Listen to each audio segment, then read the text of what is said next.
আমাদের যে এসএসসি এবং সমমানের যে পরীক্ষাগুলো সেগুলো কক্সবাজার জেলায় টোটাল 53টি কেন্দ্রে পরীক্ষা অনুষ্ঠিত হচ্ছে। এর মাঝে আমাদের 31টি কেন্দ্র আছে এসএসসি, 34টি কেন্দ্র আছে দাখিলের এবং 8টি হচ্ছে এসএসসি ভোকেশনাল এবং দাখিল ভোকেশনাল। আমাদের সব মিলে 29,079 জন পরীক্ষার্থী পরীক্ষা দিচ্ছেন।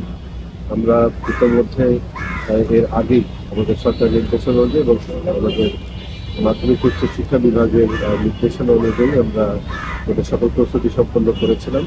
আমরা আমাদের সেন্টারগুলো প্রস্তুতি এবং পরীক্ষার্থীদের যাতে সঠিকভাবে পরীক্ষা দিতে পারে সেই ব্যবস্থাগুলো নিয়েছি। এছাড়াও একাধিকবার আমরা মন্ত্রণালয়ের সাথে এবং বোর্ডের সাথে এবং আমাদের বিভাগীয় কমিশনার চট্টগ্রাম মহোদয় তিনি আমাকে নির্দেশনা দিয়েছেন এবং আমরা সেই মোতাবেক উপজেলা নির্বাহী অফিসার এবং আমাদের কেন্দ্র সচিব এবং যারা সম্পৃক্ত আছেন তাদের সকলের সাথে নানাভাবে মিটিং করেছি। এছাড়া আমাদের প্রস্তুতিমূলক সভা হয়েছে। সামগ্রিকভাবে সকল সিদ্ধান্তগুলো আমরা বাস্তবায়ন করেছি। আজকে খুবই আলহামদুলিল্লাহ সকল পরীক্ষার্থীগণ যথাযথভাবে পরীক্ষা শুরু করতে পেরেছেন।